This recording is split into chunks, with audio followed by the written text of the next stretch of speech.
गुरु गोविंद सिंह जी महाराज के चार चार साहबजादों ने भारत की हिंदू धर्म और संस्कृति की रक्षा करने के लिए अपने आप को बलिदान कर दिया था। लेकिन बाल दिवस कोई और ही दिवस मनाया जाता था। हम आभारी हैं आदरणीय प्रधानमंत्री जी के, जिन्होंने 26 दिसंबर की तिथि को वीर बाल दिवस के रूप में पूरे भारतवासियों को देकर के भारत माता के लिए अपना सर्वस्व न्यौछावर करने वाले गुरु गोविंद सिंह जी महाराज के उन चार चार साहबजादों के प्रति और उन अपनी कृतज्ञता ज्ञापित करते हुए 26 दिसंबर की तिथि वीर बाल दिवस के रूप में मनाने का निर्णय लिया। और आज पूरे देश के अंदर हर जगह हर ओर यह आयोजन होता आ रहा है। हमारा ये पीलीभीत, जहां अपनी कृषि के लिए जाना जाता है, वहीं अपनी अद्भुत कला के लिए भी जाना जाता है। कृषि में गन्ना किसान यहां की मिठास को न केवल प्रदेश और देश में बल्कि दुनिया में पहुंचाने का काम करते हैं। और बताते हुए यह भी प्रसन्नता है बहनों और भाइयों कि मोदी जी के ही नेतृत्व में संभव हो पाया कि गन्ना किसानों के गन्ना मूल्य का भुगतान अब समय पे हो पा रहा है। अन्यथा कई कई वर्ष लगते थे और गन्ना किसान देखता रह जाता था। आज यहां पे सुरक्षा भी है तो समृद्धि भी है।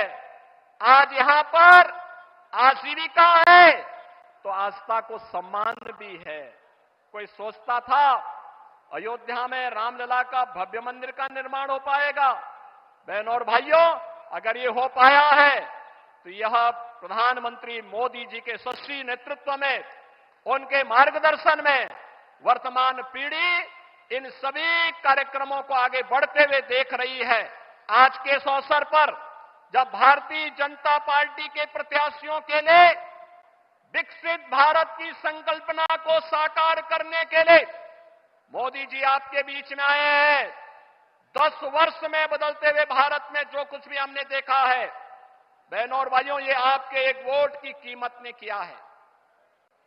आपका वोट जब गलत हाथों में जाता था तो फिर भ्रष्टाचार में संलिप्त, सुरक्षा के साथ खिलवाड़ करने वाली, आतंकवादियों को बिरयानी खिलाने वाली, देश के अंदर उपद्रव करवाने वाली, नौजवानों के जीवन के साथ खिलवाड़ करने वाली, अन्नदाता किसानों को आत्महत्या के लिए मजबूर करने वाली सरकारें आती थी।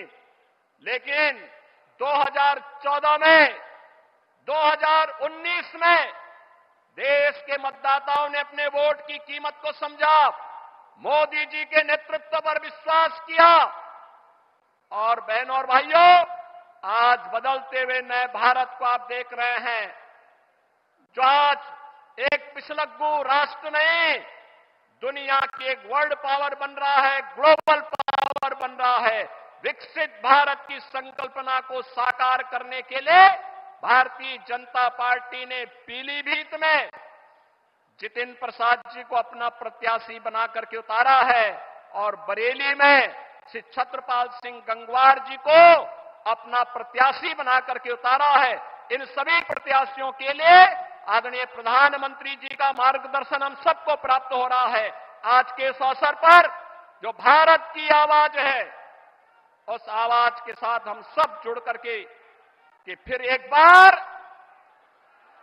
पूरे देश की आवाज क्या है, फिर एक बार, फिर एक बार, फिर एक बार, अब की बार, अब की बार, इस संकल्प के साथ जुड़ करके, लेकिन इस संकल्प की पूर्ति होगी बहनों और भाइयों जब आप चुनाव के दिन पहले 3 घंटे में मतदान करने की दिशा से अपने आप भी और अपने साथ के मतदाताओं को लेकर के जाएंगे। इस कार्य को करेंगे, सभी लोग करेंगे, सभी लोग सहमत हैं। तो फिर मैं इन्हीं शब्दों के साथ आदरणीय प्रधानमंत्री जी का हृदय से स्वागत करता हूं, अभिनंदन करता हूं। धन्यवाद। जय हिंद।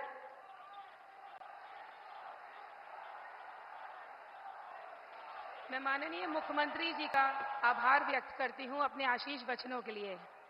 परम वैभवम मेतु मेतत् स्वराष्ट्रम की कल्पना को साकार करने के लिए, अपने उद्वत लक्ष्य की प्राप्ति के लिए हर पल चिंतन मनन करने वाले हमारे जननायक, परम आदरणीय, परम श्रद्धेय प्रधान सेवक हमारे प्रधानमंत्री माननीय श्री नरेंद्र मोदी जी से अनुरोध करती हूं कि हम सबका मार्गदर्शन करें।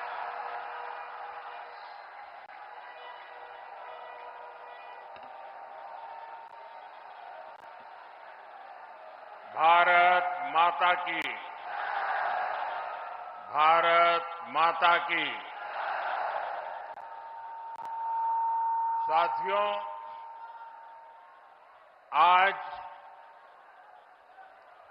देश के विभिन्न हिस्सों में नववर्ष मनाया जा रहा है। आज विक्रम संवत 2081 का पहला दिन है। मैं समस्त देशवासियों को गुड़ी पड़वा, उगाड़ी, चेटीचंड, नवरे के साथ साथ साजीबू चेरोबा नववर्ष की बहुत बहुत शुभकामनाएं देता हूं। आज से चैत्र नवरात्रि भी शुरू हो गई है। देश भर में शक्ति की उपासना, उसकी धूम मची हुई है। नवरात्रि का पर्व हो, हर कोई भक्ति में डूबा हुआ हो, शक्ति उपासना में जुड़ा हुआ हो, ऐसे समय इतनी बड़ी रैली, ये अपने आप में गजूबा है।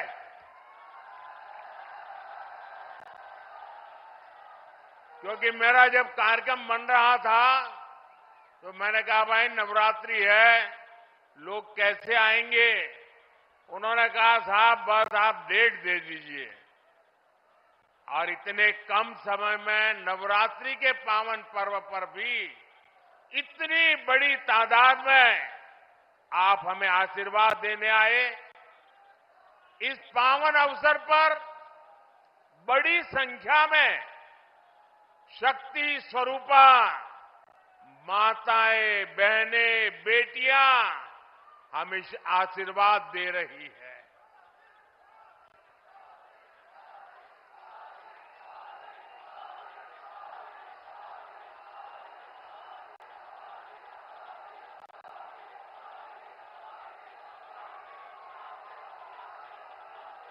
मैं सभी सिख गुरुओं को भी नमन करता हूं। कुछ ही दिन में बैसाखी भी आने वाली है। मैं आपको बैसाखी की भी शुभकामनाएं देता हूं। मुझे यहां पीलीभीत के साथ ही बरेली की जनता जनार्दन के दर्शन का भी सौभाग्य मिला है। और सब दूर एक ही संदेश है, बहुत ही स्पष्ट संदेश है। एक ही गुंज सुनाई दे रही है। फिर एक बार, फिर एक बार, फिर एक बार। साथियों, हम बचपन से सुनते आए हैं, 1.25 से एक लड़ाऊं, चिड़ियन तय में बाज तुड़ाऊं, तबै गुरु गोविंद सिंह नाम कहाऊं। ये बोल भारत की वीर परंपरा के प्रतीक है। ये बोल दिखाते हैं कि लक्ष्य कितना ही कठिन क्यों ना हो, भारत अगर ठान लेता है तो सफलता हासिल करके रहता है। आज इसी प्रेरणा से, इसी ऊर्जा से भारत के लोग,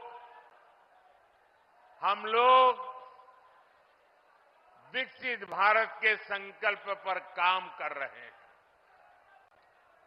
सारी दुनिया की मुश्किलों के बीच भारत ये दिखा रहा है कि उसके लिए कुछ भी असंभव नहीं है। आप मुझे बताइए साथियों, भारत जब दुनिया की सबसे तेजी से बढ़ती आर्थिक ताकत बना तो आपको गर्व हुआ कि नहीं हुआ? आपको गर्व हुआ कि नहीं हुआ? हमारे चंद्रयान ने जब चांद पर तिरंगा फहराया तो आपको गर्व हुआ कि नहीं हुआ? आपको गर्व हुआ कि नहीं हुआ? भारत में हुए भव्य G20 सम्मेलन की पूरी दुनिया में वाहवाही हुई, प्रशंसा हुई। आपको गर्व हुआ कि नहीं हुआ? कभी कांग्रेस सरकारें दुनिया से मदद मांगती थी, लेकिन कोरोना के महासंकट में भारत ने पूरी दुनिया में दवाइयां भेजी, वैक्सीन भेजी। ये सुनकर आपको गर्व हुआ कि नहीं हुआ? दुनिया में कहीं भी युद्ध का संकट आया, हम एक एक भारतीय को सुरक्षित वापस लाए। अफगानिस्तान से गुरु ग्रंथ साहब के पवित्र स्वरूपों को भी पूरी श्रद्धा से भारत लाए। आपको गर्व हुआ कि नहीं हुआ? साथियों, जब देश मजबूत होता है तो दुनिया उसकी सुनती है। आप मुझे बताइए, दुनिया में भारत का डंका बज रहा है कि नहीं बज रहा है? चारों तरफ डंका बज रहा है कि नहीं बज रहा है? दुनिया के हर कोने में डंका बज रहा है कि नहीं बज रहा है? ये कैसे हुआ? ये कैसे हुआ? ये किसने किया? ये कैसे हुआ? किसने किया? किसने किया? किसने किया? आपका जवाब गलत है। ये मोदी ने नहीं किया, ये आपके एक वोट ने किया है। ये आपके वोट की ताकत है। आपके एक वोट से मजबूत सरकार बनी, निर्णायक सरकार बनी, सशक्त सरकार बनी, काम करने वाली सरकार बनी और बीजेपी सरकार ने दुनिया को दिखा दिया कि भारत किसी से भी कम नहीं है। साथियों, जब नीयत सही होती है, हौसले बुलंद होते हैं, तो नतीजे भी सही मिलते हैं। आज हम चारों तरफ विकसित भारत का निर्माण होते हुए देख रहे हैं। कहीं 4 लेन, 6 लेन, 8 लेन के हाईवे बन रहे हैं, कहीं भव्य रेलवे स्टेशन बन रहे हैं, कहीं वंदे भारत और अमृत भारत जैसी आधुनिक ट्रेनें चल रही हैं। पीलीभीत, भोजीपुरा और पीलीभीत से टनकपुर तक रेलवे के ब्रॉडगेज होने से एक्सप्रेस ट्रेन भी चलने लगी है। धनारा घाट पर 250 करोड़ की लागत से पुल बनाने का काम भी शुरू होने वाला है। इससे शारदा नदी के किनारे रह रहे हजारों लोगों को आसानी होगी। ये जो सुविधाएं बन रही है, ये किसानों और नौजवानों दोनों के लिए नए अवसर लेकर के आती है। पुरानी सरकारों के दौरान जो उद्योग यहां बंद पड़ गए थे, जो फैक्ट्रियां यहां बंद हो गई थी, उनको भी इससे नई ऊर्जा मिलेगी। पीलीभीत में एक तरफ बांसुरी की सुरीली आवाज है, तो दूसरी तरफ टाइगर की दहाड़ भी है। हमारी सरकार पीलीभीत टाइगर रिजर्व की ख्याति को भी देश और दुनिया के कोने कोने में ले जाने का काम कर रही है। यहां इको टूरिज्म का नया इकोसिस्टम बन रहा है। यहां के नौजवानों के लिए रोजगार और स्वरोजगार के नए अवसर बन रहे हैं। साथियों, पीलीभीत और ये पूरा क्षेत्र खेती किसानी के लिए भी जाना जाता है। आप याद कीजिए, 10 वर्ष पहले तक किसानों की क्या स्थिति थी। महंगे यूरिया की कालाबाजारी होती थी और किसानों को लाठियां खानी पड़ती थी। आज यूरिया भी पर्याप्त मिलता है और लगातार मिलता है। जो बोरी दुनिया में 3,000 रुपये में यूरिया की बोरी बिकती है, वो हमारी सरकार सिर्फ 300 रुपये से भी कम कीमत पर यूरिया की बोरी किसानों को देती है।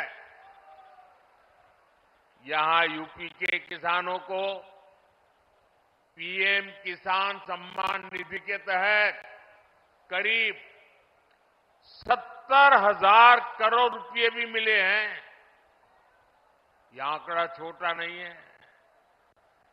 किसानों के बैंक खाते में 70,000 करोड़ रुपया ये मोदी सरकार ने पहुंचाया है और इसमें से करीब 850 करोड़ रुपये यहां पीलीभीत के किसानों के बैंक खाते में पहुंचे हैं। साथियों, कांग्रेस और सपा के राज में गन्ना किसानों को कैसे अपने ही पैसे के लिए तरसाया जाता था, ये आपसे अच्छा कौन जानता है। भाजपा सरकार ने गन्ना किसानों की परेशानी कम करने के लिए पूरी ताकत से काम किया और योगी जी ने तो पहले दिन से ही गन्ना किसानों की मुसीबतें दूर करने के लिए अनेक कदम उठाए। कई चीनी मिलें खुली हैं, कई का विस्तार हुआ है और ये काम लगातार किया जा रहा है। सपा, बसपा, कांग्रेस के 14 साल में जितने रुपए गन्ना किसानों को मिले थे, उससे ज्यादा पैसे बीजेपी ने यहां योगी जी की सरकार ने 7 साल में गन्ना किसानों को दे दिए हैं। देश में इथेनॉल ब्लेंडिंग को लेकर जो बड़ा अभियान चल रहा है, उससे भी पीलीभीत के किसानों को बहुत फायदा होने वाला है। गांव के पास अनाज भंडारण की दुनिया की सबसे बड़ी योजना भी शुरू हो चुकी है। इस योजना के तहत देश में लाखों नए गोदाम बनाए जा रहे हैं। इसका भी लाभ पीलीभीत के किसानों को मिलने वाला है। आने वाले 5 वर्षों में हम ड्रोन से खेती का नया विस्तार देखेंगे। हमारे युवा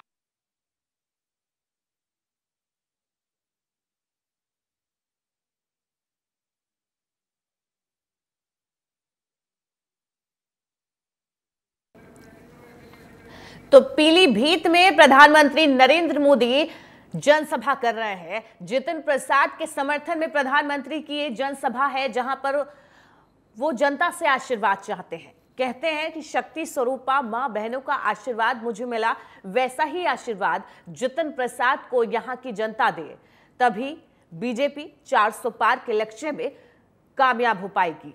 और बीजेपी का लक्ष्य है जन सेवा करना, जनता की सेवा करना। जनता की सेवा के लिए जो भी कार्य जरूरी होंगे वो सभी कार्य किए जाएंगे। पहले की सरकारों में किसान परेशान थे, उनको यूरिया नहीं मिलता था, खाद की समस्या होती थी, लेकिन बीजेपी सरकार में किसानों की इन समस्याओं से मुक्ति कराई है। आज किसानों को यूरिया भी समय पर मिलता है, खाद की समस्या भी नहीं है और साथ ही साथ फसलों की एमएसपी भी उनको दी जा रही है। तो तमाम ये ऐतिहासिक कार्य बीजेपी की सरकार में हो रहे हैं।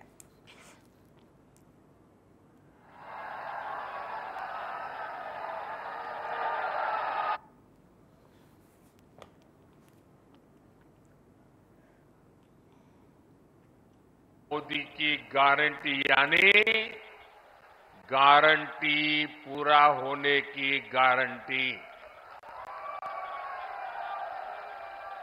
साथियों, पीलीभीत की धरती पर माता यशवंती देवी का आशीर्वाद है।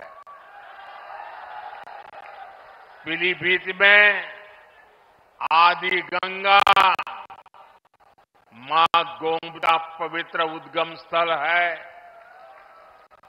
आज नवरात्रि के पहले दिन शक्ति की पूजा के पहले दिन मैं ये भी याद दिला रहा हूं कि कैसे इंडी गठबंधन ने शक्ति को खत्म करने की सौगंध खाई है। आज देश भर में जिस शक्ति की पूजा हो रही है, उस शक्ति का कांग्रेस ने घोर अपमान किया है। जिस शक्ति के आगे हम शीश झुकाते हैं, उस शक्ति को उखाड़ फेंकने की बात ये कांग्रेस के नेता कर रहे हैं। शक्ति का कोई भी उपासक इंडी गठबंधन को इस अपमान के लिए माफ नहीं करेगा। माफ करेगा क्या? माफ करेगा क्या? साथियों, सपा कांग्रेस के इंडी गठबंधन को भारत की विरासत की परवाह भी नहीं है। 500 साल के इंतजार के बाद अयोध्या में भव्य राम मंदिर बना।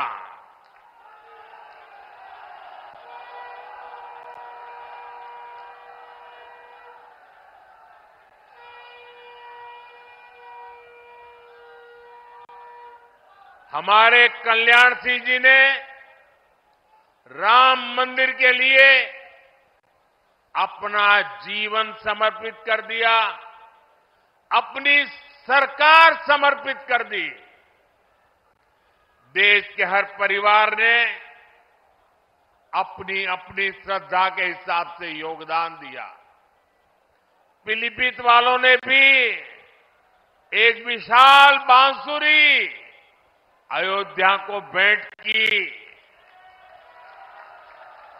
लेकिन साथियों, इन इंडी गठबंधन वालों को राम मंदिर के निर्माण से पहले भी नफरत थी और आज भी नफरत है। चलो भाई, आपने मंदिर बनने से रोकने के लिए अदालत में जो करना था कर लिया। आपने मंदिर न बने इसके लिए लाख कोशिश कर ली।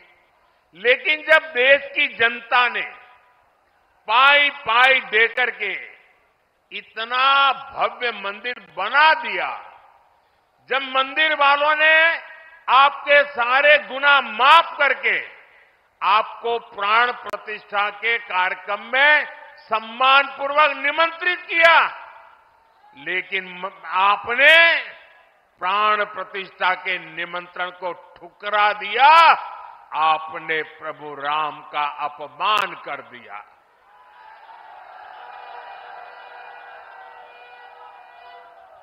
भाइयों बहनों, मैं अभी भी समझ नहीं पाता हूं कि इनके मन में इतना जहर भरा है कि उनकी पार्टी से जो प्रतिष्ठा में गए, प्राण प्रतिष्ठा में जो लोग गए, उनको 6 साल के लिए पार्टी से निकाल दिया। क्या ऐसा कभी हिंदुस्तान में हो सकता है? कोई राम की पूजा करे इसलिए पार्टी से निकाल दो? कैसी पार्टी है भाई? ये पाप करने वालों को कभी भूलिएगा नहीं भाई बहनों। याद रखेंगे ना? याद रखेंगे? याद रखेंगे? साथियों, तुष्टीकरण के दलदल में कांग्रेस इतना डूब गई है कि उससे कभी बाहर नहीं निकल सकती। कांग्रेस ने जो घोषणा पत्र बनाया है वो कांग्रेस का नहीं, ऐसा लगता है मुस्लिम लीग का घोषणा पत्र दिखता है।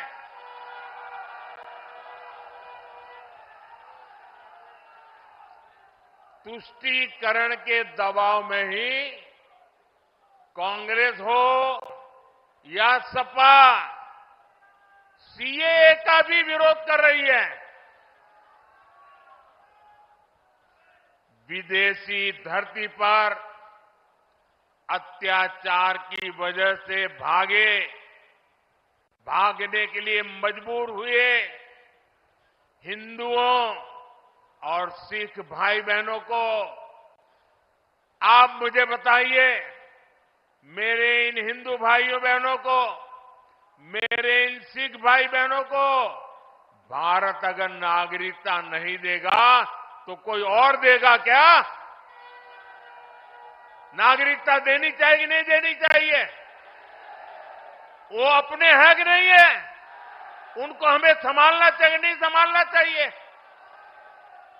सीएए का यहां पीलीभीत में रहने वाले अनेक परिवारों को मेरी आपको गारंटी है, आप अप्लाई कीजिए, आपका हमेशा हमेशा की मुसीबतों से मुक्ति मिल जाएगी। आप भारत के नागरिक के नाते गर्व से जी पाएंगे।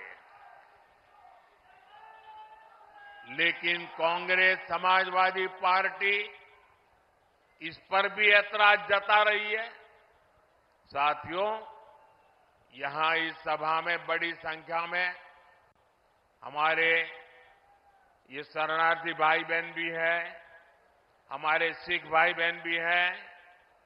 समाजवादी पार्टी आज जिस कांग्रेस के साथ खड़ी है, उस कांग्रेस ने 84 में हमारे सिख भाई बहनों के साथ क्या किया था वो कोई भूल नहीं सकता। ये भाजपा है जो सिखों के साथ पूरी शक्ति से खड़ी है, उनकी भावनाओं को समझते हुए काम करती है। हमें गर्व होता है जब करतारपुर साहिब कॉरिडोर के द्वारा लाखों श्रद्धालु दशकों से जो उनके मन में दर्द था, पीड़ा थी, उससे मुक्त होकर के आज करतारपुर साहिब जाकर के मत्था टेक करके हमें आशीर्वाद लेके आते हैं। ये भाजपा सरकार है जिसने लंगर की वस्तुओं पर से जीएसटी हटाया। हमने श्री हरिमंदिर साहिब के लिए एफसीआरए रजिस्ट्रेशन सुनिश्चित किया, जिससे विदेश के लोगों को भी सेवा करने का अवसर मिले। हमने वीर बाल दिवस मनाकर साहिबजादों के शौर्य को सम्मान दिया। गुरु नानक देव जी का 550वां प्रकाश पर्व हो, गुरु तेग बहादुर जी का 400वां प्रकाश पर्व हो, गुरु गोविंद सिंह जी का 350वां प्रकाश पर्व हो, भाजपा सरकार ने देश विदेश में सभी पर्व धूमधाम से मनाए। साथियों, कांग्रेस और उसके इंडी गठबंधन को देश की महान विभूतियों का अपमान करने में भी संकोच नहीं होता। कांग्रेस के या समाजवादी पार्टी के बड़े नेता कभी भी सरदार वल्लभ भाई पटेल, इस देश के महापुरुष जिसने देश की एकता के लिए अपनी जिंदगी खपा दी, उनके सम्मान में स्टैच्यू ऑफ यूनिटी बना हुआ है, दुनिया का सबसे ऊंचा स्टैच्यू। लेकिन कांग्रेस सपा वालों को वहां जाकर के सरदार साहब को सम्मान करने का उनको मन नहीं करता है। ये लोग विदेशों में तो जाकर के घूम करके आते हैं, लेकिन अपने ही देश के सरदार पटेल की प्रतिमा का दर्शन नहीं करते। जिन सरदार पटेल ने पूरे देश को एक किया, उनका भी ये लोग बहिष्कार करते हैं। साथियों, भारत को बांटने की साजिश में जुटे इंडी गठबंधन से और कोई उम्मीद नहीं की जा सकती। इसलिए देश की एकता अखंडता के लिए भारतीय जनता पार्टी आपके आशीर्वाद के लिए हम आपके पास आए हैं। आपके आशीर्वाद भारतीय जनता पार्टी को विजयी बनाएंगे। 19 अप्रैल को पीलीभीत से जितिन प्रसाद जी और 7 मई को बरेली से छत्रपाल सिंह गंगवार जी को भारी मतों से जिताने के लिए मैं आप सबको प्रार्थना करने के लिए आया हूं। आप मेरी बात घर घर पहुंचाएंगे, हर पोलिंग बूथ में जाएंगे, पोलिंग बूथ जीतने के लिए योजना बनाएंगे। अच्छा, ये मेरा एक काम करोगे, एक मेरा काम करोगे, मेरा पर्सनल काम है, करोगे? घर घर जाना और जाकर के बताना कि मोदी जी आए थे और मोदी जी ने आपको प्रणाम भेजा है। मेरे प्रणाम पहुंचा दोगे? मेरे साथ बोलिए, भारत माता की, भारत माता की, भारत माता की। बहुत बहुत धन्यवाद।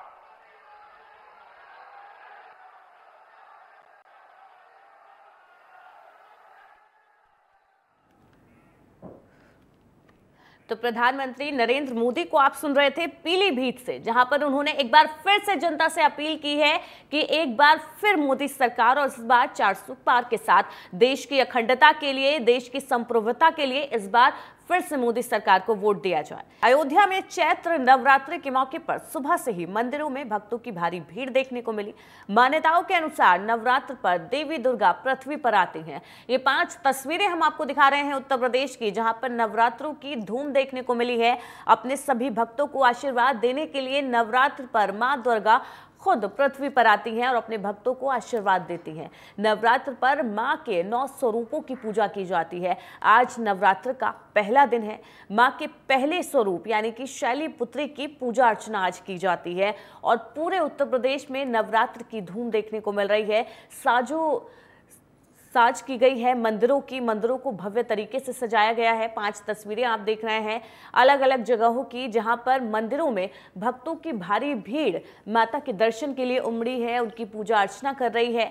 अयोध्या में आप देख सकते हैं, कानपुर हो, प्रयागराज हो, औरैया हो, रायबरेली हो, सभी जगहों पर वहां के मंदिरों में भारी भीड़ देखने को मिली है भक्तों की और यहां पर जन सैलाब आस्था का उमड़ा हुआ है।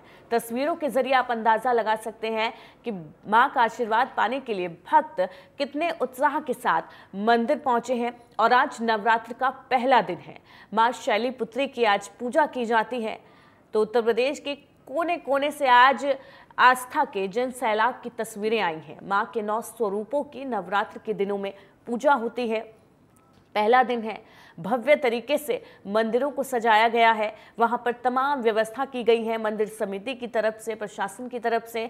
नवरात्रों में भक्तों की भारी भीड़ मंदिरों में पहुंचती है। ऐसे में मंदिरों में भक्तों के लिए भी तमाम तरह की व्यवस्थाएं की गई हैं।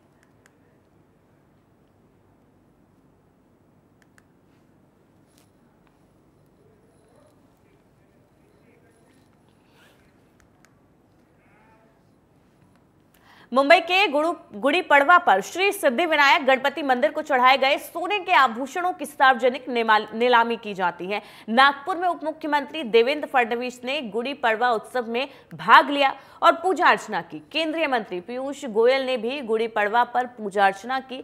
उन्होंने देशवासियों को नव वर्ष की शुभकामनाएं दी और कहा, ये नव वर्ष एक ऐसे युग में भारत को प्रवेश कराएगा जो भारत को फिर से एक बार विश्व गुरु बनाएगा। मराठी नववर्ष गुड़ी पड़वा के अवसर पर शोभा यात्रा निकाली गई और आज के दिन महाराष्ट्र में बहुत खास स्वरूप में मनाया जाता है। सनातन धर्म में खास परंपरा है, मान्यता है। और आज खुद डिप्टी सीएम देवेंद्र फडणवीस मंदिर पहुंचे थे, जहां पर उन्होंने धूमधाम के साथ पूजा अर्चना की।